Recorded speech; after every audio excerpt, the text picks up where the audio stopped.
મારું નામ અહમ છે.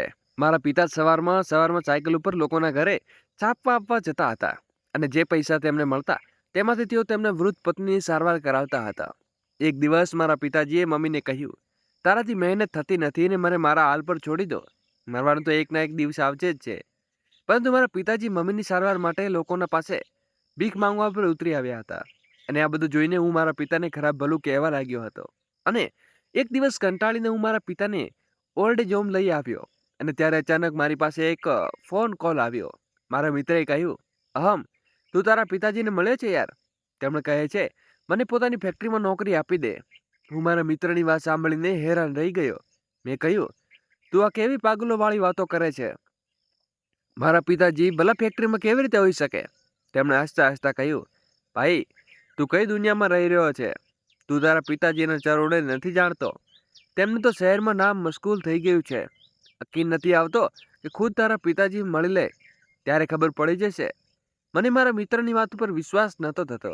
મેં તેની વાત મારા દિમાગમાંથી ઉતારી લીધી હતી. પરંતુ જ્યારે એક દિવસ મેં મારા પિતાની મોટી ગાડીમાં બેઠેલા જોયા તો મારી આંખો સામે અચાનક અંધારું છવાઈ ગયું અને મને વિશ્વાસ નહોતો થઈ રહ્યો કે મારા પિતાજી આટલા મોટા માણસ કેવી રીતે છે. હું તેમને ઓલ્ડ એજ હોમ છોડીને આવ્યો હતો. જ્યારે હું તેમને મળવા માટે ઓલ્ડ એજ હોમ ગયો તો સામાન્ય નજારો જોઈને મારા પગ નીચેથી જમીન સરકી ગઈ. સવારનો સમય હતો. ઠંડી હવા ચાલી રહી હતી. ગરમી હતી, પણ ગઈકાલ રાત વરસાદ પડવાને કારણે મોસમ સાફ હતું અને વધારે ગરમીનો અહેસાસ નહોતો થઈ રહ્યો. જેવું હું મારા રૂમમાંથી બહાર નીકળ્યો તો પાછળ મને એક અવાજ સંભળાયો. અહમ. મેં પાછળ ફરીને જોયું તો પિતાજી હતા. મેં કહ્યું, જી પિતાજી, શું કહેવા માંગો છો? તેમણે કહ્યું, બેટા, તારી તબિયત ઠીક નથી, તેને ડૉક્ટર પાસે લઈ ચાલ. મેં મારા હાથમાં પહેરેલી ઘડિયાળ તરફ જોયું. મેં કહ્યું, પિતાજી, મને તો થોડું મોડું થઈ રહ્યું છે. હું માને ગયા અઠવાડિયે ડૉક્ટર પાસે લઈ ગયો હતો, પણ મને ડૉક્ટર પાસે જઈ શકો છો ને? તેમણે કહ્યું, બેટા, મને સારવાર છાપામાં આપવા માટે જવાનું હોય છે. પછી મને બપોરને છાપાની ફેક્ટરીમાં જવાનું હોય છે. તું તો તારી મા પાસે થોડો સમય કાઢી શકે છે. તું મારા કામથી ઘણી બધી રજાઓ લે છે. મેં ગુસ્સામાં કહ્યું, પિતાજી, તમારો શું મતલબ છે કે હું મારા કામથી રજાઓ લઉં? ભલા તમે મને ક્યારેય જોઈ લીધો કામની રજાઓ લેતા? મને ટાઈમ નથી અને હું કોઈ રજા નથી લેતો. પિતાજી કહેવા લાગ્યા, બેટા, મારી વાતનો ખોટો મતલબ ના કાઢ. મારો મતલબ એ હતો કે મારી માની તબિયત ઠીક નથી. તેને ડૉક્ટર પાસે લઈને ચાલ. હવે જ્યારે તારી પાસે મારી માને ડૉક્ટર પાસે લઈ જવાનો સમય નથી તો ઓછામાં ઓછી દવા લાવી દે. તારી માની દવા ખતમ થઈ ગઈ છે અને તને ખબર છે કે તારી માને દિલની પરેશાની છે. એક ટાઈમની દવા પણ ન મળે તો તેમની તબિયત બગડવા લાગે છે. મેં કહ્યું, ઠીક છે, લાવો આપો. પિતાજીએ હાથ ઉપર દવાની પર્ચી આપી. મેં કહ્યું, પિતાજી, તમને ખબર છે કે મારી સેલેરી કેટલી ઓછી છે? માની દવાઓ બહુ મોંઘી આવે છે. અઠવાડિયામાં ₹4,000 અને મહિનામાં 16,000. આટલા પૈસા તો હું કમાતો પણ નથી જેટલા પૈસા માની દવાઓ જતા રહે છે. હું મારા ઘરના ખર્ચા પૂરા નથી કરી શકતો તો માની દવા કેવી રીતે લાવું? હું કંટાળી ગયો છું રોજના રોજ આ ઝંઝટથી. પહેલાં તમે મને કંઈ પણ લેતા હતા, પણ હવે મારા બધા કામ છોડી દીધા છે. પિતાજી કહેવા લાગ્યા, બેટા, હું કામ તો કરું છું, પણ છાપા વેચવામાં એટલી કમાણી નથી. મેં કહ્યું, તમે બસ આ જ વાત કહીને સાફ બતી જાઓ છો. તમે મને જણાવો, હું એકલો ક્યાં ધક્કા ખાઉં છું અને શું કરું? આ સાંભળીને પિતાજી દવાની પર્ચી મારા હાથમાંથી લઈને વાળી લીધી અને પોતાના ખિસ્સામાં રાખી લીધી અને એક ઊંડો શ્વાસ ભરીને સ્ટોર રૂમમાંથી જૂની સાયકલ કાઢી અને બેસીને જાતે જ ઠીક કરવા લાગ્યા. સાયકલના બંને ટાયરમાં હવા ઓછી હતી. પગપાળામાં તેને બહાર લઈ ગયા. હવા ભરાવીને છાપા ખરીદી વેચવા લાગ્યા. હું તો ખામોશીથી મારા કામ ઉપર ચાલ્યો ગયો. પિતાજીએ છાપા વેચવાનું કામ શરૂ કરીને થોડા દિવસ પહેલાં જ શરૂ કર્યું હતું. તેમને આ કામ બહુ સારું ચાલતું હતું, કારણ કે દરેક માણસ છાપા વાંચવાનો શોખીન હતો અને બપોરનું સાધન ફક્ત છાપું હતું. પરંતુ આજકાલ સોશિયલ મીડિયાના યુગમાં જાણે છાપું વાંચવાનું ખતમ થઈ ગયું હતું. પિતાજીએ વચ્ચે કામ છોડી દીધું હતું. પરંતુ હવે જ્યારે ઘરની મજબૂરીઓ અને પરેશાનીઓ વધી ગઈ હતી તો તેમણે ફરીથી કામ કરવું શરૂ કર્યું. અને હવે ફરીથી જ્યારે તેમણે કામ શરૂ કર્યું હતું તો તેમનું કામ વધારે સારું નહોતું ચાલી રહ્યું. એટલા માટે તેઓ ક્યારેક છાપા આપવા જતા તો ક્યારેક નહોતા જતા. આજકાલ લોકો ખબરો મોબાઈલ ઉપર જોતા લેતા હતા. બહુ ઓછા લોકો એવા હોય છે જેમને છાપું વાંચવાનો શોખ હોય છે. અને જે શોખીનના કારણે મારા પિતાજીને થોડા ઘણા પૈસા મળી જતા હતા. ક્યારેક તેની વેચાણ નહોતી થતી અને ક્યારેક તેઓ થોડા ઘણા પૈસા લઈને ઘરે આવતા, જે બહુ સામાન્ય હોય છે. આ સમય તો સોશિયલ મીડિયાના ચર્ચાનો છે અને ક્યાંક ક્યાંક છાપા. તે દિવસે મારા પિતાજી છાપા વેચવા માટે જગ્યાએ નીકળ્યા હતા. તેમની લગભગ 300ની મજૂરી હતી. તેઓ દવા ખર્ચીને લઈને મેડિકલ સ્ટોર પર ગયા હતા. મેડિકલ સ્ટોરવાળાએ નજર પરચી ઉપર નાખી અને બીજી નજર મારા પિતાજી ઉપર કહેવા લાગ્યા, અંકલજી, દવાઓ તો બહુ મોંઘી છે. આમાં તો કોઈ એક ગોળી આવશે જે ફક્ત એકવાર ખાવા માટે હશે. પિતાજી કહેવા લાગ્યા, સારું ઠીક છે, તો એ જ ગોળી આપી દો. મારી પત્નીની તબિયત ઠીક નથી. સાથે સાથે તેઓ પોતાનો પરસેવો પણ લૂછી રહ્યા હતા, કારણ કે ઉનાળાનો સમય હતો અને તેઓ વૃદ્ધ થઈ ચૂક્યા હતા. સાયકલ ચલાવવાથી પણ તેમની શ્વાસ ફૂલી રહ્યા હતા. તેમણે પોતાના હાથથી જ લીધી અને તેમ ઠીક કરી લીધી હતી, પરંતુ સાયકલ પણ વધારે સમય સુધી સાથ ન હતી આપી શકતી. મારા પિતાજીને પગમાં બહુ દુખાવો થતો હતો, કારણ કે તેઓ ચાલીને લોકોના ઘરે જતા અને તેમને છાપું આપવા આવતા હતા. વધારે ચાલવાને કારણે તેમની ઘણી બધી મુશ્કેલીઓનો સામનો કરવો પડી રહ્યો હતો. તેઓ પોતાના શરીરને થકાવતા પણ હતા અને છાપા ઉપર વધારે નહોતા વેચતા. એટલા માટે તેમણે છાપા વેચવાનું પણ છોડી દીધું હતું અને થાકવા ન હતું. પરંતુ જ્યારે દવાઓ લાવવાનો ઇનકાર કરી દીધો હતો, તેમણે મજબૂરીમાં પોતાની સાયકલ કાઢીને ઠીક કરી દીધી હતી અને તેમનો સમય ચાલી રહ્યો હતો. જ્યારે તેમણે પોતાની ઓલાદથી બહુ દુઃખી અપેક્ષાઓ હતી, પરંતુ તેમની ઓલાદ એક તેમની અપેક્ષા તોડી રહી હતી. પિતાજી જ્યાં સુધી દવા લઈને ઘરે પહોંચ્યા તો બોરી આંપી રહ્યા હતા. આવતા જ તેમણે દવા મમ્મીને આપીને કહ્યું, ખાઈ લે. મારી મમ્મી, જેમની દવા ન ખાવાને કારણે તબિયત ખરાબ થઈ હતી, તે કહેવા લાગી, આમાં તમે ક્યાં લાવ્યા છો? મેં તો સાપ મના કરી દીધો હતો ને. પિતાજીએ મમ્મીને કહ્યું, બસ પોતાનું કામ શરૂ કરીને થોડા ઘણા પૈસા મળી ગયા. વિચારી રહ્યો હતો કે છાપા વેચવાથી થોડા પૈસા મળી જાય છે. ખાલી ઘરમાં બેસવાને તો સારું છે ને. એ જ પૈસા હાથે લાગે, તારા દવાનો ખર્ચ પર નીકળી જશે. અને આજે પણ મેં કેટલા છાપા વેચ્યા હતા. રૂપિયા 300 મળ્યા છે. તારા માટે દવા લઈને આવ્યો છું. જાણું છું કે દવા પૂરી નથી, પણ તારી દવા બહુ મોંઘી હતી અને મારી પાસે ફક્ત આટલા જ પૈસા હતા. આટલું કહીને પિતાજી મારા નાના દીકરા, મતલબ કે પોતાના પૌત્રને કહ્યું કે બેટા, મને પાણી પીવડાવી દે. મારા નાના દીકરા મુખેથી દાદાજીનો વોટર કુલરમાંથી પાણી કાઢીને તેમના હાથમાં આપ્યું તો પિતાજીએ તેના માથા ઉપર હાથ ફેરવ્યો અને તેને આશીર્વાદ આપવા લાગ્યા. હું તો મારા કામમાં વ્યસ્ત હતો. મને નહોતી ખબર કે મારા પિતાજીએ કેટલી મહેનત સકર કર્યા હતા અને ઇંતજામ કર્યો. જ્યારે મારો દીકરો પોતાના દાદાજીના આશીર્વાદ લઈ રહ્યો હતો, આ બધું મારી પત્ની દરવાજાથી ઊભી રહીને જોઈ રહી હતી. તેને કપાળમાં તણાવ હતો, મોંમાં બરબડવા લાગી. દવાનું મન ન થયું તો કેવી રીતે પોતાની જૂની સાયકલનું ઠીક કરીને છાપા વેચવાનું શરૂ કરી દીધું. દીકરાએ કોઈ અહેસાસ નથી. ખબર છે કે કેટલો મહેનતથી પૈસા કમાય છે. તેઓ પોતાને પણ પરિવાર છે, પત્ની છે, બાળકો છે, પરંતુ ના, આ લોકો તો બસ પોતાની પરવા જ રહે છે. મારો પતિ એકલો તડકામાં જઈને કમાય છે, પછી જઈને ખર્ચા પૂરા થાય છે. ઇન્સાનિયત તો તે જ નહીં કે લોકોમાં. પછી આગળ વધીને મુકુલ કહેવા લાગી, તારે ભણવાનું પણ છે, ચાલ જા તારા રૂમમાં. અને ખબરદાર, જો આ રૂમમાં આવ્યો તો તને મના કર્યું છે કે દાદાજીની તબિયત ખરાબ રહે છે, તેના રૂમમાં વધારે ના આવતો કર.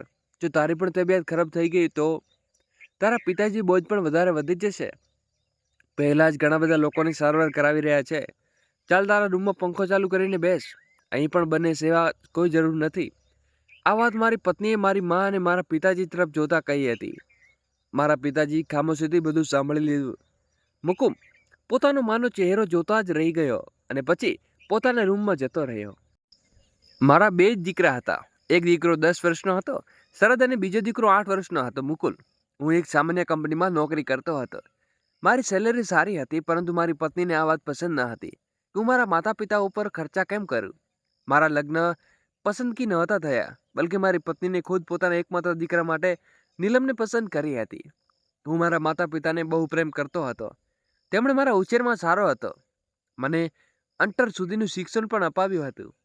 પોતાની મહેનતની કમાણીથી મારા પિતાએ મારા માટે ઘણું બધું કર્યું હતું. મારા લગ્ન પણ બહુ ધામધૂમથી કર્યા હતા. મગર જ્યારે મારી પત્ની ઘરમાં આવી તો તેમણે મને મારા પિતાને વિરુદ્ધ ભડકાવવાનું શરૂ કરી દીધું. તે હંમેશા મારા પિતાને ખરાબ કહેતી. તે ક્યારેક મારા પિતાની તરફ નહોતી કરતી. હંમેશા એ જ કહેતી, તું એકલો છે અને તારા પિતાજી તારું ધ્યાન રાખતા નથી. ઘરમાં બધો બોજ તારા ઉપર નાખી દીધો છે. પહેલાં મને લાગતું હતું કે ખોટું કહી રહી છે, પરંતુ જ્યારે તે હંમેશા આ જ પ્રકારની વાતો કરતી રહી હતી તો મારા દિમાગમાં બેસી ગયું હતું. એક રીતે ઠીક કહી રહી છે. જો મારા લગ્ન થઈ ગયા છે તો હું કમાવા લાયક થઈ ગયો છું. પિતાજી બધો બોજ મારા ઉપર ન નાખવો જોઈએ. ખુદ પણ પોતે કંઈ કરી શકે છે ને. જે રીતે આખી જિંદગી તેણે મારું ધ્યાન રાખ્યું છે તે જ રીતે આગળ વધી ન શકાય. શું હવે મારા પિતાજી નજર રાખે છે? ફિલહાલ જિંદગી જેમ પસાર થઈ રહી હતી તેમ મારી પત્ની મારા પિતાનું કોઈ કમાવાવાળો માંગતો નહોતું. તે પોતાની સાસુ સસરાને રોટી જ્યાં સુધી બનાવી મોઢામાં બડબડાવતી હતી તે જ મારા પિતાજી સેવા કરતી. તેને કામ કરવા અહીં સુધી કે તેમના ઘરમાં રહેવું બિલકુલ પસંદ નહોતું. હું આ જ બહુ સારી રીતે જાણતો હતો. પરંતુ તે મારા બાળકોની માં હતી. મારું ધ્યાન રાખતી હતી અને ચિંતા કરતી હતી. એટલે હું તેને કહેવા નહોતો. જ્યારે મને મારા પિતાનું કોઈ કામ કરતી રહેતી હું થાકી જાઉં છું અને મારા પિતાનું કામ થતું નથી.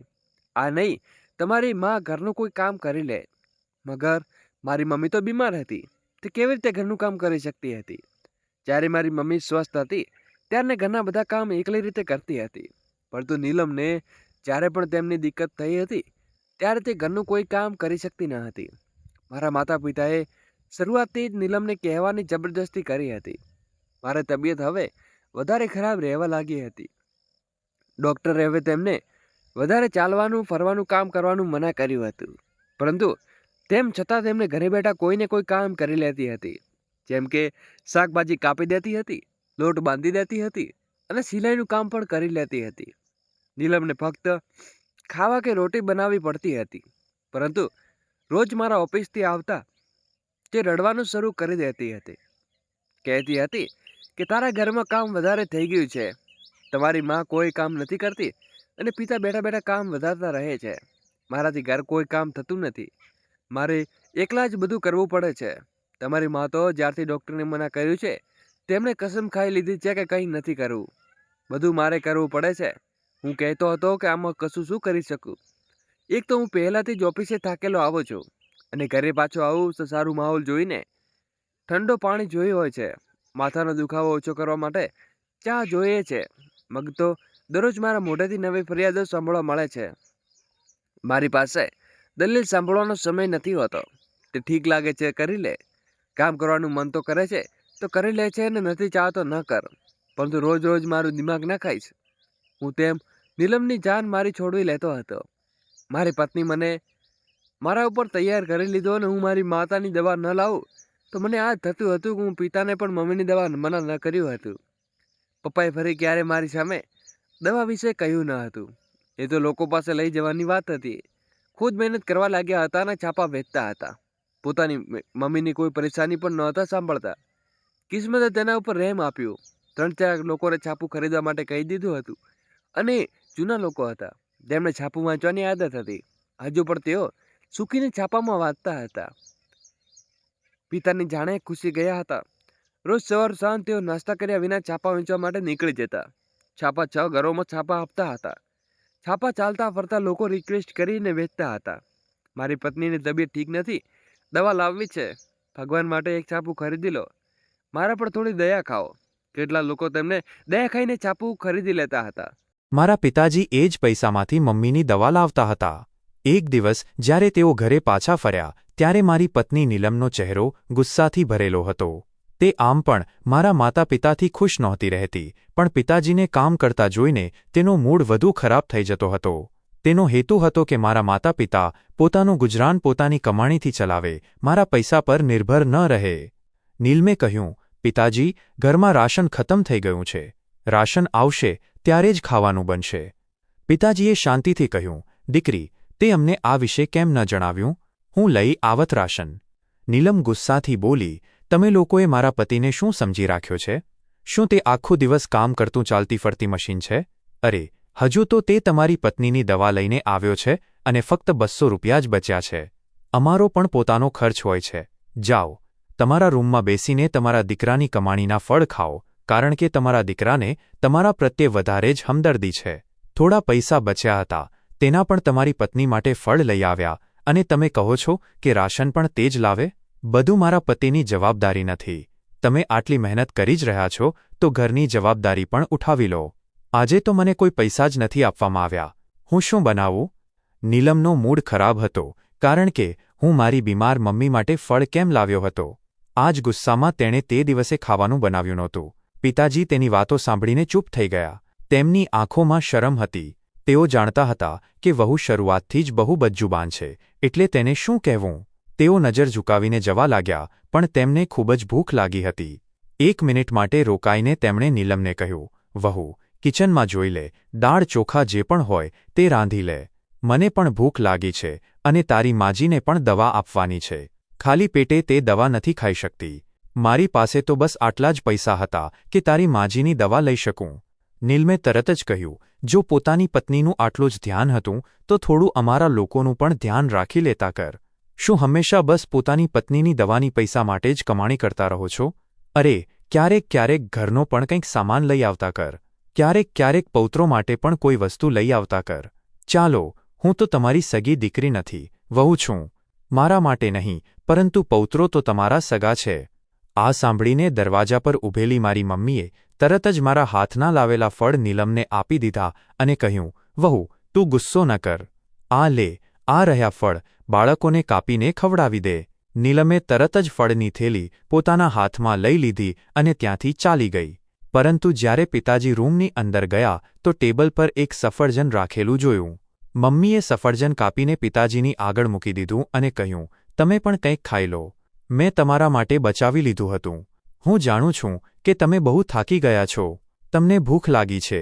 તમે બહુ મહેનત કરો છો. પિતાજીએ કહ્યું, ના, તું ખા. ડોક્ટરે તને ફળ ખાવા કહ્યું છે. મને આ બધી વસ્તુઓની જરૂર નથી. એ જ સાંજે જ્યારે હું ઘરે આવ્યો તો જોયું કે ઘરમાં કંઈ બનેલું જ નહોતું. એટલે મેં મારી પત્ની અને બાળકોને તૈયાર થવાની સલાહ આપી અને કહ્યું, ચાલ, તને તારી નાની પાસે છોડું છું. અહીં તો જ્યાં સુધી હું પૈસા નહીં આપું ત્યાં સુધી ઘરમાં કંઈ બનશે જ નહીં. હું મારી પત્ની અને બાળકો સાથે મારા સસરાના ઘરે ચાલ્યો ગયો હતો. ઘરમાં મારા માતા પિતા ભૂખ્યા બેઠા હતા. પિતાજી જાતે જ કિચનમાં જઈને આમ તેમ જોવા લાગ્યા તો જોયું કે રાશનનો બધો સામાન હાજર છે, માઇનસ દાળ પણ પડી હતી, ચોખા પણ હતા, લોટ પણ હાજર હતો. પરંતુ નીલમે જાણી જોઈને કંઈ બનાવ્યું નહોતું. તેમણે જલ્દીથી મમ્મીને પૂછીને દાળ બનાવી, કારણ કે તેમને ખૂબ ભૂખ લાગી હતી અને બીજી તરફ મમ્મીની દવાની પણ ચિંતા થઈ રહી હતી. એક તરફ તેમણે દાળ બનાવવા મૂકી દીધી હતી તો બીજી તરફ પોતાના હાથથી લોટ બાંધવા લાગ્યા. જેમ તેમ ઊંધી સીધી રોટી બનાવી, કારણ કે ડોક્ટરે મમ્મીને બજારનું ખાવાનું મના કર્યું હતું. એટલે તેમણે ખાવાનું બનાવીને જ્યારે પોતાના હાથથી પોતાની પત્નીના મોઢામાં નાખ્યું ત્યારે જ બહારનો દરવાજો ખુલ્યો. હું મારી પત્ની અને બાળકો સાથે અંદર દાખલ થયો હતો. જ્યારે પિતાજીને દાળ અને રોટી માને ખવડાવતા જોયા તો હું કપાળ પર વળ નાખીને મારા રૂમમાં ચાલ્યો ગયો હતો. જ્યારે અમે બધા રૂમમાં હાજર થઈ ગયા તો મારી પત્ની ગુસ્સામાં મોઢું બનાવતા કહેવા લાગી, જોઈ લીધું તમે તમારા પિતાની હરકત? તમારા પિતા તમારી માને કેટલી મોહબ્બત કરે છે. તેમના માટે પોતાના હાથથી ખાવાનું બનાવ્યું અને પોતાના હાથથી જ તેમને ખવડાવી રહ્યા હતા. હીનતા, તમને તો ફક્ત તમારા માતા પિતા જ નજર આવે છે. નીલમે ગુસ્સામાં કહ્યું. મેં પણ ગુસ્સામાં જવાબ આપ્યો, આ તું શું કહી રહી છે? મમ્મીની દવાઓ પણ હવે હું નથી લાવતો અને તારા માયકાના બહાને હું તને અને બાળકોને હોટલમાં જમાડવા લઈ જાઉં છું. શું થઈ ગયું જો પિતાજીએ મમ્મી માટે ખાવાનું બનાવી લીધું તો? નીલમ તરત જ બોલી, સારું, આમ કંઈ નથી થયું. તમે ક્યારેય મારા માટે કંઈ બનાવ્યું છે? તમે તો ક્યારેય મારા માટે એક કપ ચા પણ નથી બનાવી. બસ હું જ આખો દિવસ આ ઘરમાં નોકરાણીની જેમ આમ તેમ ફરતી રહું છું અને બધાની પરવા કરતી રહું છું. તમને તો ક્યારેય એટલી તમીઝ જ નથી થઈ કે પોતાના માતા પિતા પાસેથી જ કંઈક શીખી લો. મેં આંખો ચડાવીને કહ્યું, ઠીક છે, હું આ બધા કામ શીખી લઉં છું, પણ મારી જગ્યાએ કમાવવા માટે તું જતી રહીશ. જો મારું દિમાગ ખરાબ ન કર, કહીને મેં ઓશિકું સીધું કરીને હું સૂઈ ગયો. મારી પત્નીને મારી વાતનું ખરાબ લાગ્યું હતું અને તે બેસી બેસીને આંસુ વહાવવા લાગી હતી કે મારા તો મારા પતિને જ કોઈ અહેસાસ નથી, ના જ મારી કોઈ કદર છે. એસીની માંગ અને પિતાજી પર બોજ. નીલમે કહ્યું, મારા ભાઈએ મારા માટે કેટલાક પૈસા મોકલ્યા છે. આ વખતે ગરમી બહુ વધારે છે. કિચનમાં ઊભા રહીને ખાવાનું બનાવું છું તો હોશ ઉડી જાય છે. અંદર પંખાની હવા પણ નથી લાગતી. વિચારી રહી છું કે ભાઈએ જે પૈસા મોકલ્યા છે તેનાથી એક એસી ખરીદી લઈએ. મેં મારો હાથ આંખો પરથી હટાવ્યો અને કહ્યું, અને એ એસીનું જે બિલ આવશે તે કોણ ભરશે? તારો બાપ? જો સાફ સાફ સાંભળી લે, મારી પાસે એટલી સેલેરી નથી કે હું એસીનું પણ બિલ ભરી શકું. તને ખબર છે કે બિલ બહુ મોંઘું આવે છે. તે કહેવા લાગી, તો બિલ પોતાના પિતાજીના માથે નાખી દો. જ્યારે તેઓ તમારી મા માટે દવાઓ લાવી શકે છે તો શું બિલ નથી આપી શકતા? એમ પણ ડૉક્ટરે તમારી મમ્મીને પણ કહ્યું છે કે ઠંડી જગ્યાએ રહે અને આંગણામાં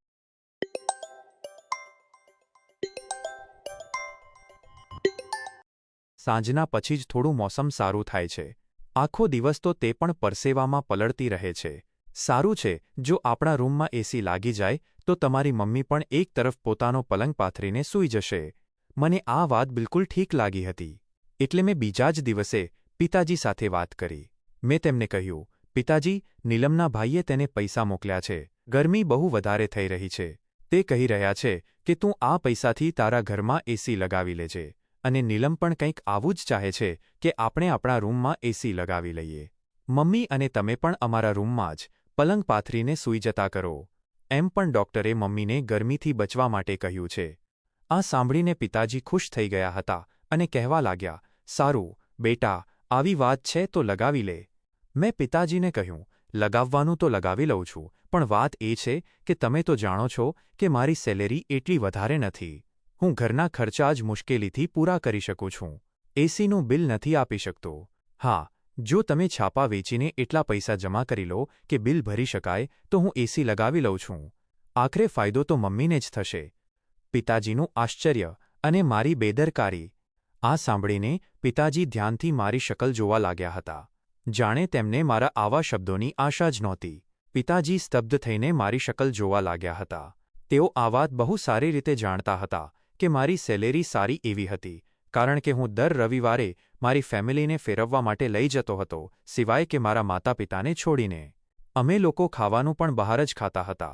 પિતાજીએ ક્યારેય મારી આ હરકત પર મને ટોક્યો નહોતો અને ના જ ક્યારેય મને આ ખ્યાલ આવ્યો હતો કે હું મારા માતા પિતા માટે કંઈક લઈને ચાલું કે તેમને પણ પોતાની સાથે લઈ જાઉં. હા, ક્યારેક ખાવાનું વધારે ઓર્ડર થઈ જતું અને તે બચી જતું તો હું તે પેક કરાવીને લઈ આવતો હતો અને તે પોતાના મમ્મી પપ્પાને આપી દેતો હતો. નહીંતર હું અલગથી તેમના માટે ક્યારેય કંઈ લઈને આવ્યો નહોતો.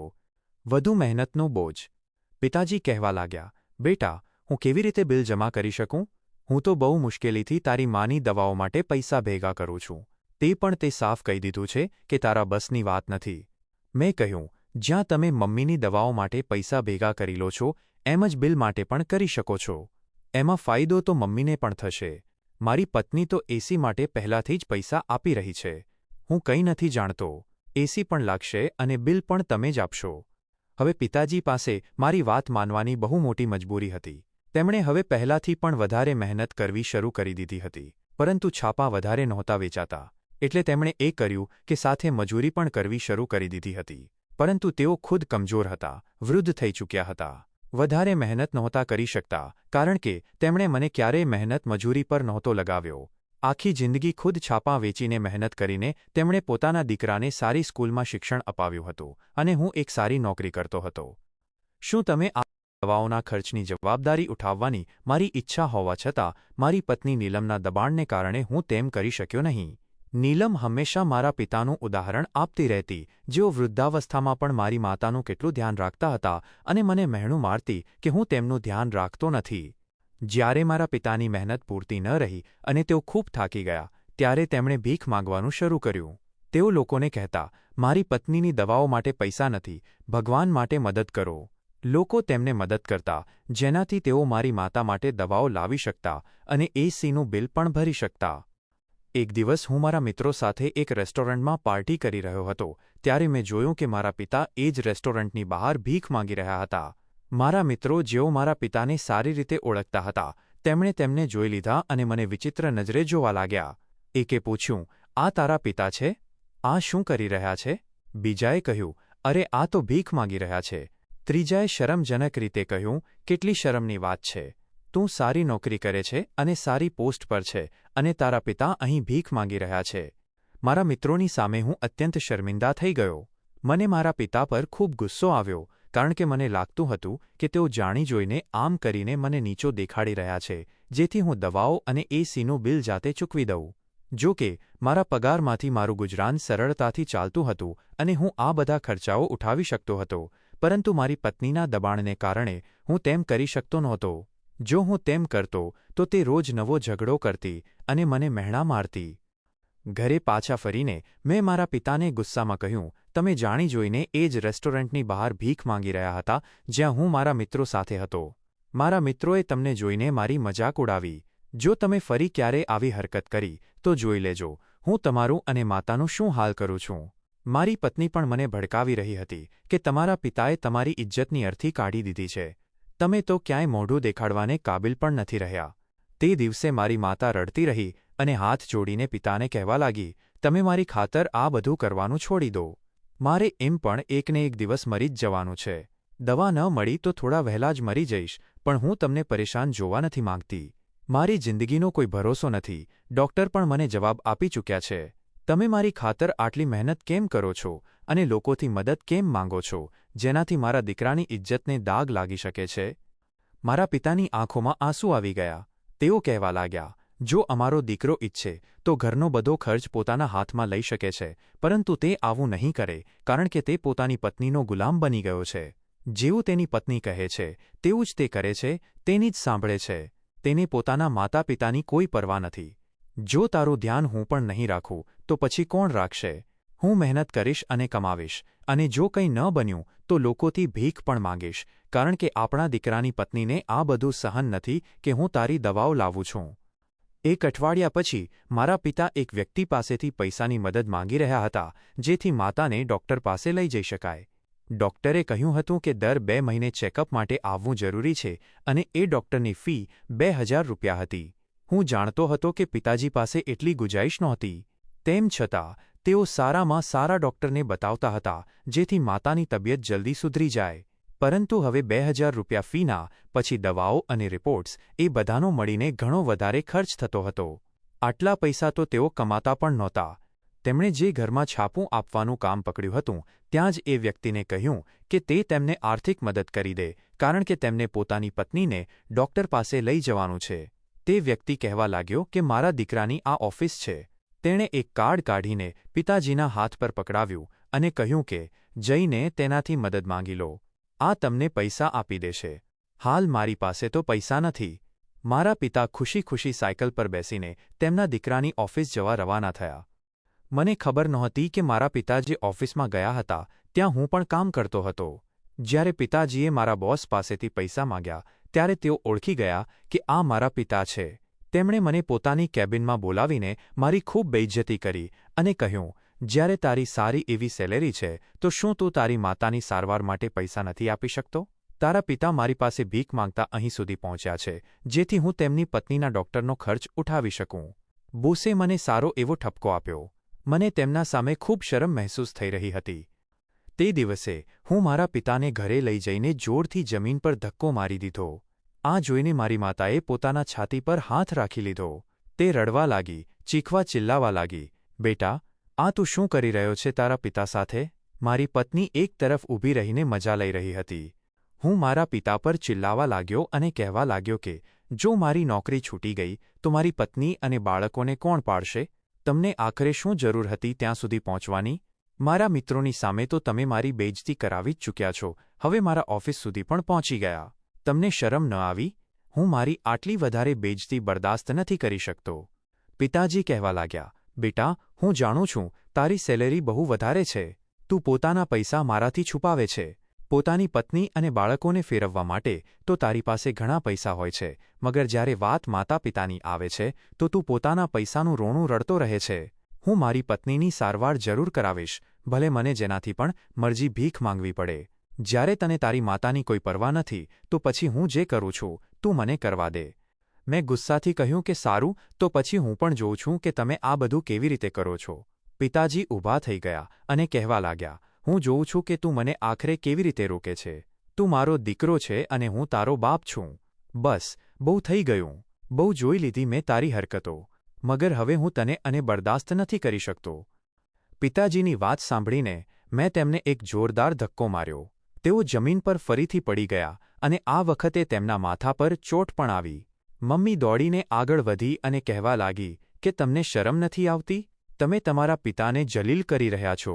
મેં કહ્યું કે નથી આવતી. જો એમની વજહથી મારી નોકરી છૂટી ગઈ તો જોઈ લેજો કે હું તમારા લોકોનું શું હાલ કરું છું. મારી પત્ની ઊભી તમાશો જોઈ રહી હતી. તેણે મોકાનો ફાયદો ઉઠાવ્યો અને કહેવા લાગી, અરે, તમે તમારા માતા પિતાને ઘરથી કેમ નથી કાઢી દેતા? તેમને ઓલ્ડ એજ હાઉસ છોડી આવો. ત્યાં જ લોકો તેમનો ખર્ચ ઉઠાવશે, તેમનો ઇલાજ પણ પૂરો કરાવી દેશે. મને પણ એક રીતે આ વાત બિલકુલ ઠીક લાગી. મેં જોયું કે મારા માતા પિતાની આંખોમાં વિનંતી ભરેલા આંસુ હતા. એવું લાગતું હતું જાણે તેમની રડતી આંખો મારાથી કહી રહી છે કે બેટા, અમારા સાથે આવું ન કર. મગર હવે હું કંઈ પણ ચૂપચાપ સહન નહોતો કરી શકતો. પહેલાથી જ મારી ઘણી બેઇજ્જતી થઈ ચૂકી હતી. મારી પત્નીની સલાહ મને સારી લાગી. મેં ત્યારે જ ફોન કરીને ટેક્સી મંગાવી અને મારા માતા પિતાને ટેક્સીમાં બેસાડીને તેમનો સામાન પણ ટેક્સીમાં રખાવી દીધો. કદાચ એ બંને પતિ પત્નીમાં અંદરો અંદર કોઈ વાતચીત થઈ ગઈ હતી, એટલે એ બંનેએ મારાથી કંઈ ન કહ્યું અને ખામોશીથી પોતાનો સામાન લઈને ટેક્સીમાં બેસીને ચાલ્યા ગયા. મેં ટેક્સીવાળાને વૃદ્ધાશ્રમનું સરનામું આપી દીધું હતું કે આ બંનેને ત્યાં છોડી દેજો અને ખિસ્સામાંથી ભાડું પણ આપી દીધું. એ ટેક્સીવાળો મારા માતા પિતાને વૃદ્ધાશ્રમ છોડીને આવી ગયો. આ બધાથી મારી પત્ની ખૂબ ખુશ હતી. તે કહેવા લાગી કે તમે બહુ સારું કામ કર્યું છે. હવે ઓછામાં ઓછી તમારી બદનામી તો નહીં થાય. મારા મમ્મી પપ્પા વૃદ્ધાશ્રમમાં રહેવા લાગ્યા. પછી મેં ક્યારેય તેમને પાછળ ફરીને નહોતા જોયા. ના જ તેમની કોઈ ખબર અંતર લીધી કે મારા માતા પિતા આખરે કયા હાલમાં છે અને તેઓ કયા હાલમાં પોતાની જિંદગી ગુજારી રહ્યા છે.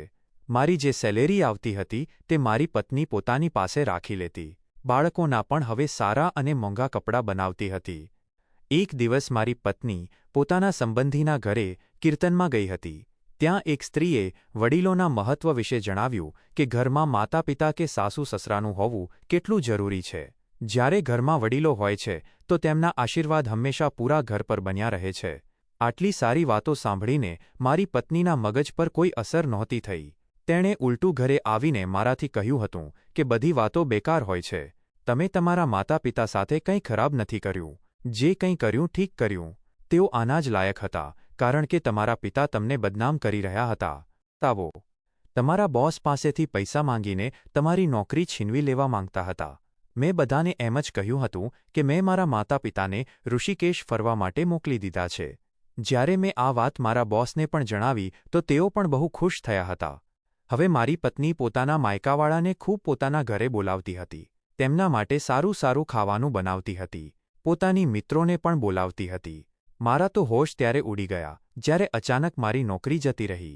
મારા બોસે કહ્યું કે અમને તમારાથી પણ સારો એક યુવાન છોકરો કામ કરવા માટે મળી ગયો છે અને છેલ્લા 3 મહિનામાં અમને તેના આવવાથી જેટલો ફાયદો થયો છે જેટલો છેલ્લા 3 વર્ષમાં નથી થયો. આર્થિક સંકટ અને પત્નીનો બદલાયેલો સ્વભાવ.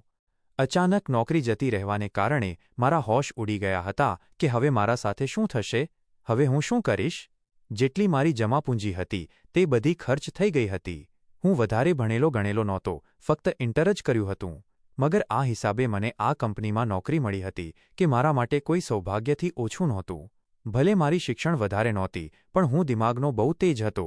મગર હવે મારું દિમાગ પણ કોઈ કામ નહોતું આવતું. મારી પત્ની પણ પરેશાન થઈ ગઈ હતી. તેણે પોતાના ભાઈ પાસેથી કેટલાક પૈસા માંગી લીધા હતા પરંતુ તેમણે પૈસા આપવાથી સાફ ઇનકાર કરી દીધો હતો. કહ્યું હતું કે હજુ થોડા સમય પહેલાં જ તો પૈસા આપ્યા હતા. હવે શું તને વારંવાર પૈસા આપતો રહું? મારો પોતાનો પરિવાર નથી શું?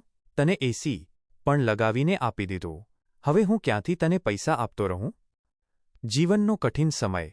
મેં બહુ કોશિશ કરી હતી કે મારી નોકરી કોઈ બીજી જગ્યાએ લાગી જાય પરંતુ મને ક્યાંય પણ નોકરી નહોતી મળી રહી. અહીં સુધી કે કોઈ સામાન્ય પણ નોકરી નહોતી મળી રહી. ન જાણે મારા સાથે આ બધું શું થઈ રહ્યું હતું. હવે તો મારી પત્નીના બધા ઘરેણાં વેચવાનો વારો પણ આવી ગયો હતો. તે બહુ રડી રહી હતી કારણ કે તેણે મારી સેલેરીમાંથી પૈસા બચાવીને પોતાના ઘરેણાં બનાવ્યા હતા. એ જ પૈસા જેનાથી પહેલાં ક્યારેક મારી માતાની દવા આવતી હતી. પરંતુ મારી પત્નીએ તે બધા પૈસા મારી સેલેરીમાંથી લઈને જમા કર્યા હતા અને સોનીની દુકાનથી જે પસંદ આવતું હતું તે ખરીદી લેતી હતી. હવે એ જ બધા ઘરેણાં તેને વેચવા પડી રહ્યા હતા અને તે બધું વેચીને ઘરના ઘણા ખર્ચા પૂરા કરી રહી હતી. હવે તો હાલત એ થઈ ગઈ હતી કે બધું વેચાઈ ગયું હતું. અહીં સુધી કે એસી પણ વેચાઈ ચૂક્યું હતું. ભૂલોનું ભાન અને પિતાનો બદલાયેલો દરજ્જો. હું મારા ખરાબ હાલતમાં એટલી બુરી રીતે ઘેરાઈ ગયો હતો કે મેં ક્યારેય એ વિચારવાની કોશિશ જ ન કરી કે આ બધું મારા સાથે એટલા માટે થઈ રહ્યું છે કારણ કે મેં મારા માતા પિતાનું દિલ દુખાવ્યું હતું. તેમને પોતાના ઘરથી કાઢી મૂક્યા હતા. મને નહોતી ખબર કે તે લોકો કેવી કન્ડિશનમાં હતા. એક દિવસ મેં મારા એક મિત્રને કહ્યું કે યાર, મારા માટે ક્યાંય કોઈ નોકરીનો બંદોબસ્ત કર. તેણે 2 દિવસ પછી મને ફોન કરીને જણાવ્યું કે તું આટલો પરેશાન કેમ થઈ રહ્યો છે? તું તારા પિતા પાસે કેમ નથી જતો? તેઓ તો એક બહુ મોટી ફેક્ટરીના માલિક બની ગયા છે. આ સાંભળીને મને એવું લાગ્યું જાણે તે મજાક કરી રહ્યો છે. મને તેની વાત પર વિશ્વાસ નહોતો થયો. અણધારી મુલાકાત. ઘરની કન્ડિશન એવી થઈ ગઈ હતી કે ઘરમાં ખાવાના ફાંફા પડી ગયા હતા. મારી પત્ની કહેવા લાગી કે મારી માતાનો ફોન આવ્યો છે. માં કહે છે કે કેટલાક દિવસ માટે તને કેટલાક પૈસા ઉધાર આપી દઉં છું, મગર મારા પૈસા પાછા કરી દેજે, કારણ કે તે મને હજુ સુધી ભાઈના પૈસામાંથી બચાવીને ઘણા પૈસા આપી ચૂકી છે. આજે ઘરમાં કંઈ બન્યું નથી, ખાવા માટે પણ કંઈ નથી. જા અને જઈને માતા પાસેથી પૈસા લઈ આવ, નહીંતર આજે આપણે બધાને ભૂખ્યા જ સૂવું પડશે. મારી પત્નીનું માયકું અમારા ઘરથી ઘણું દૂર હતું. હું ત્યાં જવા માટે તૈયાર તો હતો, પણ મારી પાસે એટલા પણ પૈસા નહોતા કે હું ભાડું પણ આપી શકું અને મારી સાસરી સુધી પહોંચી શકું. પછી મારી નજર મારા પિતાજીની એ જ જૂની તૂટેલી સાયકલ પર પડી જેના પર તેઓ છાપા વેચતા હતા. મેં તેને કાઢી અને તેના પર બેસીને મારી સાસરી જઈ રહ્યો હતો. જ્યારે અચાનક મારી નજર વાદળી રંગની એક મોટી ગાડી પર પડી. મારા પિતાજી એ મોટી ગાડીમાં બેઠા હતા.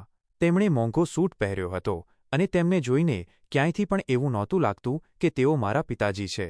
શકલ એ જ હતી, પણ રૂપ બદલાયેલું હતું. હું પિતાજીને અવાજ આપવા લાગ્યો, પણ કોઈ ફાયદો ન થયો. પિતાજીને મારો અવાજ પહોંચ્યો જ નહોતો. તેમની ગાડી ઘણી દૂર સુધી આગળ વધી ગઈ હતી, પણ મેં સાયકલ તેમની ગાડીની પાછળ લગાવી દીધી હતી. પિતાજીને જોઈને મારા હોશ ઉડી ગયા હતા કે પિતાજીનો આટલો સારો ગેટઅપ કેવી રીતે હોઈ શકે છે. તેમને તો હું વૃદ્ધાશ્રમ સુધી છોડીને આવ્યો હતો. મારી આંખોએ કોઈ પણ દગો નહોતો ખાધો. જ્યારે હું તેમની ગાડીનો પીછો કરતા એક મોટા બંગલા પર પહોંચ્યો તો મારા પગ નીચેથી જમીન સરકી ગઈ. આશ્ચર્ય! પિતાજીની ગાડી એક મોટા બંગલા સામે આવીને ઊભી હતી અને તેનાથી થોડેક જ દૂર મેં મારી સાયકલ રોકી દીધી હતી. હું ઊભો રહીને બધું જોઈ રહ્યો હતો. પિતાજી એ ગાડીમાંથી બહાર નીકળ્યા. આ મારી આંખોનો દગો નહોતો, તેઓ પિતાજી જ હતા અને પછી તેઓ એ મોટા બંગલાની અંદર ચાલ્યા ગયા. હું ઊભો રહીને આ બધું જોઈ રહ્યો હતો. હું બંગલાની અંદર જવા માંગતો હતો, પણ બહાર ઊભેલા ગાર્ડે મને રોકી લીધો હતો. તે કહેવા લાગ્યો, માલિક હમણાં જ થાકેલા ફેક્ટરીમાંથી આવ્યા છે. તેઓ કોઈને મળવા માંગતા નથી. હું ત્યાંથી પાછો આવી રહ્યો હતો, પણ મારા દિલને તસલ્લી નહોતી મળી રહી. એટલે મેં સાયકલ તરત જ વૃદ્ધાશ્રમ તરફ વાળી લીધી. હું ત્યાં પહોંચ્યો અને ત્યાંનો દરવાજો ખખડાવ્યો, જેથી હું મારા માતા પિતા વિશે ત્યાંથી જાણી શકું. ત્યાં ગયા પછી મને ખબર પડી કે મારા માતા પિતા ત્યાં હાજર નથી. તેઓ તો 4 મહિના પહેલાં જ ત્યાંથી ચાલ્યા ગયા. ત્યાંના લોકોએ જણાવ્યું કે કેટલાક લોકોની ટીમ તેમને શોધતી અહીં સુધી આવી હતી અને તેમણે પિતાજી સાથે કંઈક વાત કરી અને તેઓ મારા માતા પિતાને પોતાની સાથે લઈ ગયા હતા. હું સમજી નહોતો શકતો. મેં વૃદ્ધાશ્રમવાળા પાસેથી વધુ માહિતી કઢાવવાની કોશિશ કરી, પણ કોઈ ફાયદો ન થયો. અણધારી સફળતાનું રહસ્ય.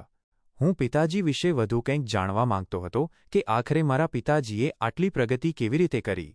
તેમને આટલી પ્રગતિ કેવી રીતે મળી? કેવી રીતે તેમનું નસીબ બદલાઈ ગયું? જ્યારથી મેં જન્મ લીધો હતો ત્યારથી જ પોતાના માતા પિતાને ગરીબ જોયા હતા. મારા પિતાએ છાપા વેચીને પોતાનું ગુજરાન ચલાવ્યું હતું. તો પછી હવે હું બહુ પરેશાન થઈ ગયો હતો. હું ઘરે આવ્યો તો મારી પત્નીને ખરાબ ભલું કહેવા લાગ્યો. મેં કહ્યું, તને ખબર છે કે આજે મેં પિતાજીને મોટી ગાડીમાં બેઠેલા જોયા. તેઓ કોઈ માલિકની જેમ બેઠેલા હતા અને જ્યારે હું વૃદ્ધાશ્રમ ગયો તો ત્યાંથી મને ખબર પડી કે તેઓ બંને ત્યાં હાજર નથી. મારી પત્ની કહેવા લાગી કે એવું કંઈ નથી.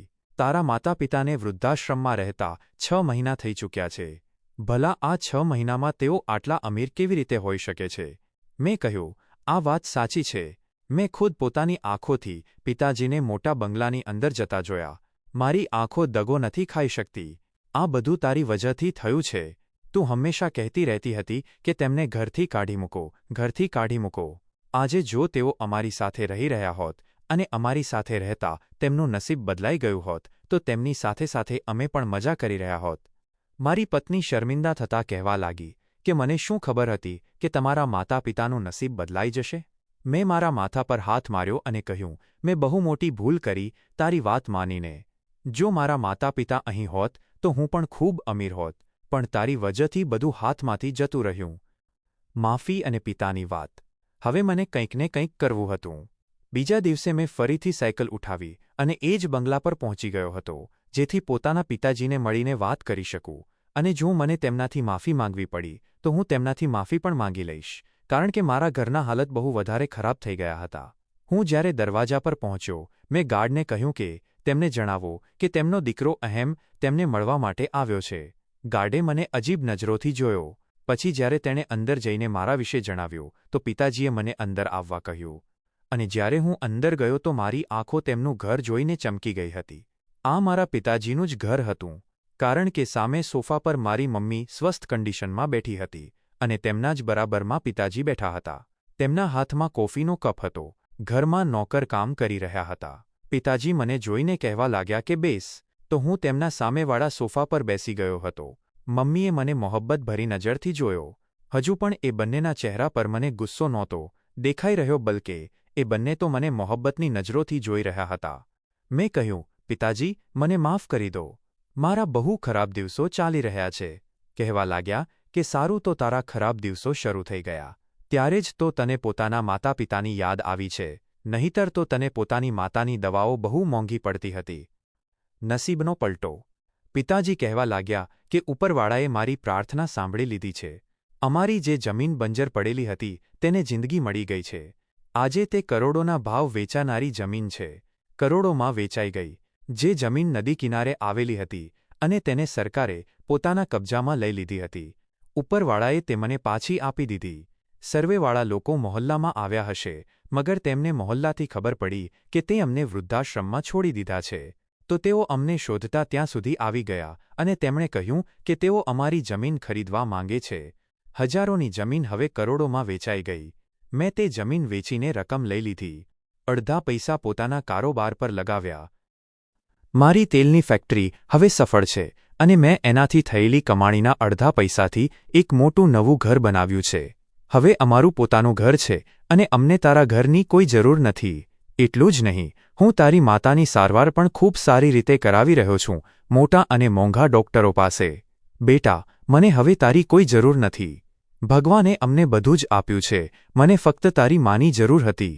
પરંતુ મને ખબર પડી છે કે તારી હાલત સારી નથી. એક પિતા તરીકે હું તારા ઘરમાં રાશન મોકલાવી રહ્યો છું, જેથી તને એવું ન લાગે કે તારા પિતાએ મુશ્કેલ સમયમાં તારો સાથ છોડી દીધો. કારણ કે તું મારી ઔલાદ છે અને હંમેશા રહીશ. પણ તું એ ભૂલી ગયો હતો કે અમે તારા માતા પિતા છીએ. તે અમને તારા જીવનમાંથી કાઢી મૂક્યા હતા. માતા પિતા પોતાના બાળકોને જન્મ આપે છે, તેમનો ઉછેર કરે છે અને બાળકોથી જો કોઈ ભૂલ થાય તો તેમને માફ પણ કરી દે છે. પરંતુ બાળકો મોટા થયા પછી પોતાના માતા પિતાની દરેક સાચી વાતને પણ ભૂલનું રૂપ આપી દે છે. મેં તરત જ પિતાજીના પગ પકડી લીધા અને કહ્યું, પિતાજી, મને માફ કરી દો. હું ખૂબ જ શર્મિંદા છું. પિતાજી કહેવા લાગ્યા, હા બેટા, હું જાણું છું કે ભગવાને તને તારી ભૂલોનો અહેસાસ કરાવી દીધો છે. પણ માફ કરજે, હું ફક્ત આ ઘરમાં રહીને જ તારી મદદ કરી શકીશ. હું તારા ઘરે આવી નહીં શકું અને તને પણ મારા ઘરે આવવા દઈશ નહીં, કારણ કે ઔલાદનું અસલી રૂપ વૃદ્ધાવસ્થામાં જ દેખાય છે. મેં પિતાજી પાસે ઘણી માફી માંગી અને તેમને મારા ઘરે આવવા વિનંતી કરી, પણ તેમણે ના પાડી દીધી. હા, પિતાજીએ મારા પર ઘણા ઉપકાર કર્યા. તેમણે મને પોતાની ફેક્ટરીમાં નોકરી આપી, મારા ઘરમાં રાશન પુરાવ્યું, બાળકોની સ્કૂલ ફી ભરી અને મને ખર્ચ માટે થોડા પૈસા પણ આપ્યા. પરંતુ તેમણે હવે મને પોતાનો દીકરો ન માન્યો. હું મારી ભૂલો માટે માફી માગું છું અને મારા માતા પિતા માટે તરસું છું. પરંતુ મેં જે ઘાવ તેમના દિલ પર આપ્યા છે તે કદાચ ક્યારેય ભરી શકાશે નહીં. મિત્રો, આશા છે કે તમને અમારી આ વાર્તા ગમી હશે. જો વાર્તા પસંદ આવી હોય તો વિડીયોને લાઇક કરો. જો તમે ચેનલ પર નવા છો તો ચેનલને સબસ્ક્રાઇબ કરો અને હા, નોટિફિકેશન બેલને જરૂર દબાવો, જેથી આગલી અપડેટ સૌથી પહેલા તમને મળે. જય શ્રી કૃષ્ણ. રાધે રાધે.